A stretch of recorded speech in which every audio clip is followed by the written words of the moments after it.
الحمدللہ والصلاة والسلام علی رسول اللہ وعلی آلہ وصحبہ وموالا۔ محترم بھائیوں اور بہنوں، ایک دن صحابہ اللہ کے نبی صلی اللہ علیہ وسلم کی مجلس میں بیٹھے ہوئے تھے کہ ایک آدمی کا وہاں سے گزر ہوا۔ صحابہ نے اس کی محنت اور کوشش دیکھی تو کہا کہ کاش کہ اس آدمی کی محنت اللہ کے راستے میں ہوتی۔ نبی پاک صلی اللہ علیہ وسلم نے فرمایا، اگر یہ اپنے چھوٹے بچوں کے لیے محنت کر رہا ہے تو یہ بھی اللہ کے راستے میں ہے۔ اگر بوڑھے والدین کے لیے محنت کر رہا ہے تو یہ بھی اللہ کے راستے میں ہے۔ اگر اپنی ذات کے لیے محنت کر رہا ہے تو یہ بھی اللہ کے راستے میں ہے۔ ہاں، اگر اس کی محنت اس لیے ہے کہ لوگوں پر برتری جتائے، فخر و مباحات کا اظہار کرے تو یہ شیطان کے راستے میں۔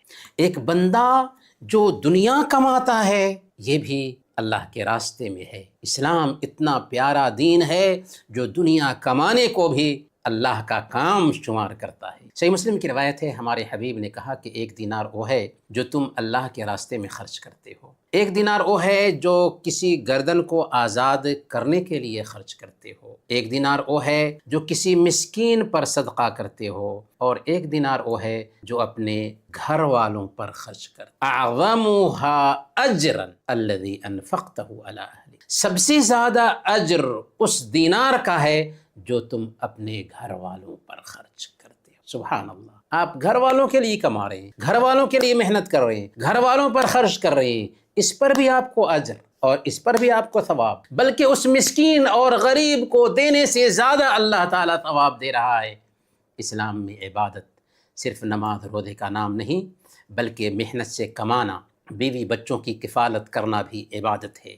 اس کا بھی بہت زیادہ اجر اور ثواب ہے۔ آپ اپنی بیوی کے منہ میں ایک لقمہ جو ڈالتے ہیں اس پر بھی آپ کو اجر اور ثواب مل رہا ہوتا ہے۔ إِنَّكَ لَن تُنْفِقَ نَفَقَةً تَبْتَغِي بِهَا وَجْهَ اللَّهِ إِلَّا أُجِرْتَ عَلَيْهَا حَتَّى اللُّقْمَةَ تَضَعُهَا فِي فَمِ امْرَأَتِكَ، کہ تم اللہ کی رضا چاہنے کے لیے جو کچھ بھی خرچ کرتے ہو اس پر تمہیں ثواب ملتا ہے، اجر ملتا ہے، یہاں تک کہ اس لقمہ پر بھی جو تم اپنی بیوی کے منہ میں ڈالتے ہو۔ یہ بات نوٹ کیجئے کہ کاروبار، بزنس اور ڈیوٹی کو اسلام میں دنیاوی کام نہیں کہا جا سکتا۔ اس لیے ہمیں چاہیے کہ ہم اپنی ڈیوٹی کو عادت نہ بنائیں، بلکہ اس عادت کو عبادت میں چینج کر لیں۔ اس کا کیا فائدہ ہوگا؟ اس کا فائدہ یہ ہوگا کہ ہمیں اس ڈیوٹی پر بھی ثواب ملے گا، اجر ملے گا۔ ایسا کیسے ہو سکتا ہے؟ صرف نیت سے یہ کام ہو سکتا ہے۔ نیت اچھی ہو کہ ہم حلال کمائی سے اپنے بچوں کو پوسنا اور پالنا چاہتے ہیں، اس سے ہماری دنیا بھی بنے گی اور ہماری آخرت بھی بن جائے گی۔ اللہ ہمیں اس کی توفیق دے، آمین۔ وصلی اللہ علی نبینا محمد وعلی آلہ وصحبہ اجمعین۔